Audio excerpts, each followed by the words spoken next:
Bagaimana kabarnya hari ini? Baik. Alhamdulillah, hari ini puasa semua anak-anak? Puasa. Pintar. Nah, sebelum memulai pembelajaran kita pada hari ini, marilah kita berdoa terlebih dahulu ya. Silakan Mas Rafa dipimpin berdoa. Doa mulai. Berdoa selesai. Nah, anak-anak, hari ini kita akan belajar tentang drama. Ada yang tahu apa itu drama, anak-anak? Tidak. Nah, kalau tidak tahu drama itu apa, ayo simak ke sini ya. Coba perhatikan. Ini Ibu ada tentang drama. Yang pertama ada pengertian drama. Drama itu apa? Drama adalah sebuah cerita atau kisah yang menggambarkan kehidupan dan watak melalui tingkah laku yang dipentaskan. Jadi drama ini adalah sebuah cerita anak-anak, tetapi dipentaskan sehingga ada yang memerankan dan ada penonton. Itu disebut dengan drama. Yang kedua, unsur-unsur intrinsik drama. Yang pertama ada apa itu anak-anak? Tema. Apa itu tema? Tema adalah ide dari suatu cerita. Jadi cerita itu temanya apa? Misalnya temanya tentang kemerdekaan, ada tentang perjuangan, ada tentang penyesalan dan lain-lain. Yang kedua, ada alur. Alur ini adalah rangkaian peristiwa. Jadi cerita itu bersifat alurnya maju atau mundur, itu tergantung rangkaian peristiwanya ya anak-anak. Jadi kalau urut itu termasuk alur maju. Kalau nanti habis di tengah-tengah ada konflik, lalu ada penyelesaian, lalu konflik lagi. Nah, itu disebut dengan alur campuran. Kalau alur mundur adalah alur yang kalau pertama cerita itu nanti ke belakangnya, oh asal usulnya seperti itu. Seperti itu ya anak-anak. Yang ketiga ada setting. Setting ini bisa meliputi tempat dan suasana. Setting tempat atau tempat kejadian drama. Jadi cerita itu terjadinya di mana? Di pegunungan, atau di hutan, atau di laut, atau di rumah. Yang selanjutnya adalah suasana. Suasananya seperti apa cerita ini? Oh, sedih, apa bahagia, atau terharu. Nah, yang selanjutnya ada tokoh. Tokoh ini adalah orang yang berperan dalam drama. Selanjutnya adalah tadi tokoh. Nah, kalau orang yang berperan dalam drama ini biasanya ada yang jahat, ada yang baik, itu disebut dengan watak. Jadi watak tokohnya ada yang jahat, ada yang baik. Lalu selanjutnya ada amanat. Amanat ini adalah pesan yang disampaikan oleh pengarang kepada pembaca. Jadi dalam suatu cerita itu ada pesannya anak-anak, ada pesan moralnya. Oh, kita tidak boleh mencuri, oh kita tidak boleh membuang sampah sembarangan. Seperti itu termasuk dalam amanat. Yang keenam yaitu sudut pandang. Nah, sudut pandang ini cara pandang yang digunakan oleh pengarang. Jadi ada dua anak-anak, sudut pandang orang pertama dan sudut pandang orang ketiga. Kalau sudut pandang orang pertama ini biasanya menggunakan bahasa aku. Berarti misalnya ibu guru menceritakan, aku adalah seorang guru, aku bekerja di sekolah ini. Nah, seperti itu sudut pandang orang pertama. Nah, kalau sudut pandang orang ketiga itu saya menceritakan, misalkan saya menceritakan Mbak Sinta. Sinta adalah murid dari SD Kasihan Timur 2. Nah, dia berusia titik-titik. Nah, seperti itu termasuk sudut pandang orang ketiga. Dari sini anak-anak mungkin ada yang ingin ditanyakan? Tidak. Apakah sudah paham semua? Nah. Paham ya? Nah, sekarang ibu punya cerita ini anak-anak tentang asal-usul burung cendrawasih. Nah, cerita ini berasal dari Papua Barat. Ada ceritanya ini anak-anak. Nah, ibu ceritakan ya, coba disimak ya anak-anak. Alkisah, ada seorang wanita tua yang hidup bersama anjing betina di pegunungan Bumberi. Suatu ketika mereka berjalan cukup jauh di hutan, namun mereka belum juga mendapatkan makanan. Setelah itu mereka berdua tiba di suatu tempat yang ditumbuhi pohon pandan yang penuh dengan buah merah. Lalu perempuan tua itu memungut keduanya anak-anak, lalu menyuguhkan kepada anjing betina yang sedang kelaparan. Nah, tidak lama kemudian perut anjing ini tiba-tiba membesar anak-anak dan ternyata hamil. Lalu lahirlah seekor anak anjing. Nah, melihat keanehan itu, si perempuan tua segera memakan buah juga karena ia ingin mengikuti jejaknya anjing betina bisa melahirkan. Akhirnya lahirlah seorang anak laki-laki bernama Kuea. Nah, 10 tahun berlalu, Kuea ini tumbuh menjadi anak yang rajin. Suatu hari, Kuea bertemu laki-laki tua yang sedang mengail di sungai. Ia mengajak laki-laki itu pulang dan mengenalkannya kepada ibunya. Ia juga meminta ibunya menikah dengan laki-laki itu. Tidak lama kemudian sang ibu menikah dengan laki-laki tersebut. Nah, selang beberapa tahun sang ibu ini melahirkan 2 anak laki-laki dan 1 anak perempuan. Nah, anak-anak yang lahir tersebut dijadikan sebagai adik dari Kuea. Nah, selanjutnya.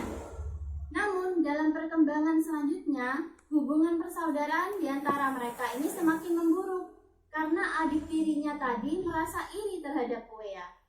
Nah, pada suatu hari, sewaktu orang tua mereka sedang mencari ikan, kedua adik tirinya ini bersepakat untuk menjebak Kuea di hutan dan mengeroyoknya hingga tubuhnya luka-luka.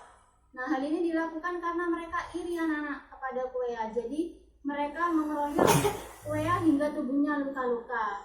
Akhirnya, Kuea tersesat di hutan. Nah, untuk bertahan hidup, dia membangun rumah kayu sederhana dan berburu. Kulit binatang hasil buruannya itu dia pintal menjadi benang. Lalu ia berencana untuk membuat sayap dari benang pintalannya tadi. Jadi Kuea ini berburu kulit binatang, lalu kulit binatangnya digunakan sebagai benang anak-anak yang rencananya akan digunakan untuk sayap. Lalu setelah Kuea pergi ini, ibunya sangat sedih. Adik-adik Kuea berbohong bahwa Kuea pergi karena tidak mau tinggal bersama mereka lagi. Nah, ibu Kuea tapi tidak percaya anak-anak akan apa yang dikatakan oleh adik tirinya tadi. Lalu adik perempuannya ini memberitahu kejadian yang sebenarnya. Dia berkata kepada ibunya seperti ini, "Bu, Kak Kuea tidak meninggalkan kita. Dia dijebak oleh kakak-kakak sehingga tersesat di hutan." Nah, mendengar hal tersebut, lalu ibu Kuea segera pergi ke hutan ini anak-anak. Dia berjalan tanpa kenal lelah, sambil terus memanggil-manggil Kuea sekuat tenaga. Tetapi tidak ada sahutan sama sekali. Sampai akhirnya ibu Kuea ini melihat seekor burung yang muncul dari pepohonan. Nah, ini anak-anak gambarnya. Lalu burung itu bersuara, Ibu Kuea terkejut. Ternyata burung itu adalah Kuea yang menyelipkan pintalan benang di bawah lengannya sehingga berubah menjadi burung yang indah. Jadi tadi hasil buruannya itu dibuat benang, lalu benangnya dipintalkan di bawah lengannya sehingga menjadi burung yang indah. Lalu ibu Kuea mengikuti Kuea dan mengambil sejumput pintalan benang juga. Ibu Kuea menyelipkan pintalan benang di bawah lengannya seperti yang dilakukan Kuea. Dalam sekejap, ibu Kuea berubah menjadi seekor burung. Dia segera terbang bersama Kuea. Lalu adik-adik tiri Kuea menyesali perbuatan jahatnya. Namun penyesalan itu telah terlambat. Mereka sudah menjadi burung yang indah dan memiliki sayap warna-warni yang saat ini dikenal dengan burung cendrawasih. Jadi tadi ketika ibunya sedang pergi ke hutan, lalu adik tiri Kuea ini mengeroyok Kuea hingga tubuhnya luka-luka ya anak-anak. Lalu dia tersesat di hutan. Nah, dia berburu. Hasil kulit binatangnya digunakan sebagai benang dan digunakan sebagai sayap. Lalu ibunya melihat anaknya berubah menjadi seekor burung. Ibunya merasa kasihan, akhirnya dia ikut-ikutan untuk berubah menjadi burung. Sehingga mereka berdua menjadi burung yang memiliki sayap warna-warni yang dikenal dengan burung cendrawasih. Nah, anak-anak, ibu punya pertanyaan ini tentang cerita tersebut. Yang pertama, apakah tema dari cerita tersebut? Ada yang tahu? Ya, apa Mbak Sinta?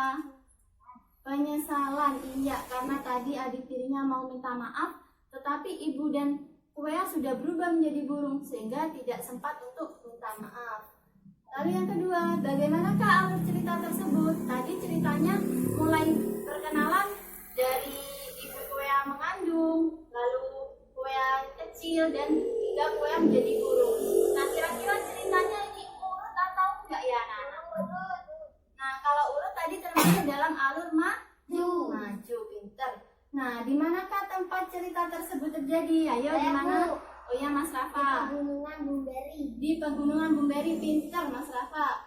Nah, dan bagaimana suasana cerita tersebut tadi? Sedih, apa menggembirakan, atau bahagia, atau senang? Apa anak ceritanya, suasananya? Sedih, iya, karena menyesal berubah menjadi seekor burung ya.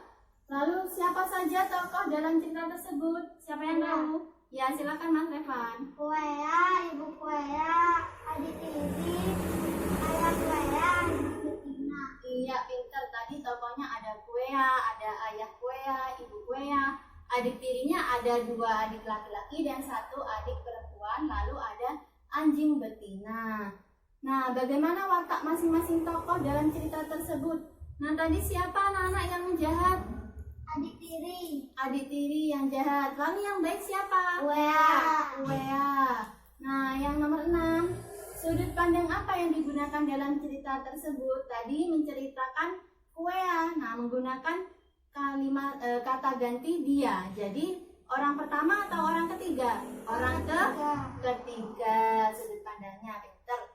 Lalu yang terakhir, apa amanat dari cerita tersebut? Ayo, apa amanatnya anak-anak? Jangan iri terhadap sahabat sendiri. Nah, pinter amanatnya, kita tidak boleh iri terhadap saudara sendiri karena akan merusak hubungan persaudaraan. Nah, sampai sini anak-anak ada yang ingin ditanyakan? Tidak. Nah, apakah sudah paham? Unsur intrinsik terdiri dari apa saja anak-anak? Nah, karena banyak ya, tadi ada 7. Ada tema, alur, tokoh, watak, amanat, sudut pandang, dan setting tempat. Kita bikin singkatan ya anak-anak biar mudah diingat. Nah, kalau ibu tanya unsur intrinsik drama itu ada apa saja anak-anak? Kalian jawabnya telur sekotak, mana udangnya, itu ya. Jadi unsur intrinsik drama ada apa saja anak-anak?